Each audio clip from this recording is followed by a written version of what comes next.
ज़नख़ों की मुख्तलिफ़ तंजीमों ने हुकूमत से मुतालबा किया कि तेलुगु लफ्ज़ कोजा पर पाबंदी आयद की जाए। इन तंजीमों ने BRS MLA शंकर नायक और YSR कांग्रेस की सदर शर्मिला की जानिब से इस लफ्ज़ के इस्तेमाल की मजम्मत करते हुए इसके इस्तेमाल को काबिल एतराज़ करार दिया। उन्होंने कहा कि अवामी नुमाइंदों की जानिब से इस लफ्ज़ का इस्तेमाल ख़तरनाक इशारे देता है। इस लफ्ज़ का इस्तेमाल नामुनासिब है। उन्होंने कहा कि LGBT तबके के हौसलों को इस लफ्ज़ का इस्तेमाल पस्त करता है। उन्होंने साथ ही रियासत में ज़नख़ों के इस्तेहसाल के ख़िलाफ़ कानून साजी का भी मुतालबा किया। Ban the word. Koja. Ban the word. Koja. Ban the word. Koja. Ban the word. Koja.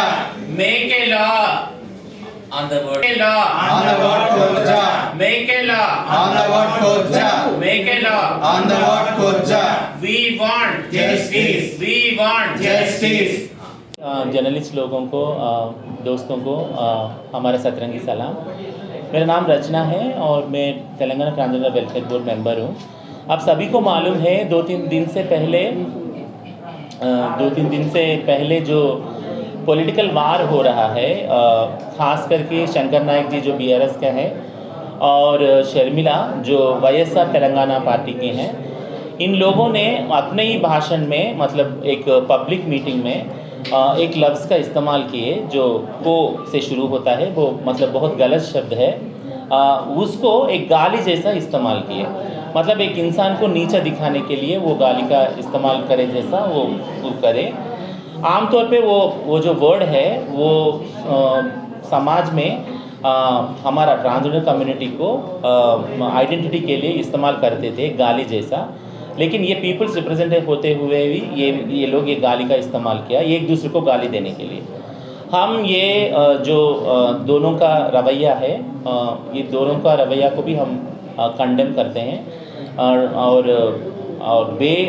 बेशक और उन लोगों को दोनों को भी हमको हमारा कम्युनिटी को LGBT कम्युनिटी को माफ़ी बोलना चाहिए, क्योंकि LGBT कम्युनिटी हमारा ख़ास करके देश में 75 इयर्स हुआ हमारा आज़ादी आके, और हम अभी बात कर रहे हैं LGBT राइट्स के बारे में।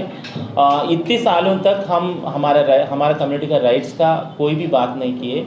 सुप्रीम कोर्ट बात करना 2014 में नालसा जजमेंट में शुरू करने के बाद ट्रांसजेंडर की जजमेंट को लेकर 2018 में नवतेज जोहर जजमेंट जो है 377 को डिक्रिमिनलाइज करते हुए बाद 2019 में transgender persons protection of rights act कानून भी बनाया सरकार ने। ये हमारा लड़ाई है, रोज़ाना लड़ाई है, और रोज़ाना हम घर से निकलते ही ये गंदे शब्द सुनना पड़ता हमको नीचे बताने के लिए। आम मतलब जो जनता है बाहर जो चिचोरे हैं वो इस्तेमाल करते हैं वर्ड को। वो चीज़ को आप पॉलिटिकल रिप्रेजेंटेटिव होते हुए, पीपल्स रिप्रेजेंटेटिव होते हुए आपने इस्तेमाल किया, एक बार नहीं बार इस्तेमाल किया। इसका हम मतलब कंडेम करते हुए और इसको बेझिझक माफ़ी भी बोलना चाहिए। एक चीज़ हमारा मेन डिमांड्स दो ही हैं। ये जो वर्ड है को मैं पूरा नहीं बोलूँगी, वो वर्ड को पूरी तरीके से प्रोहिबिट करना है, कोई भी इस्तेमाल नहीं करना है ये शब्द को। कोई किसी को नीचे बताने के लिए ये शब्द को इस्तेमाल नहीं करना है, क्योंकि कभी भी ये शब्द इस्तेमाल करेंगे हमारा जिक्र वहाँ पे होगा, तो हमारा आइडेंटिटी का वो क्राइसिस होगा और हमको तौहीन करते हुए वो हम समझेंगे। तो ये वर्ड को ही मतलब प्रोहिबिट करना, कानूनी कार्रवाई करना चाहिए, उसको पेनल्टी या कुछ भी सज़ा देना चाहिए।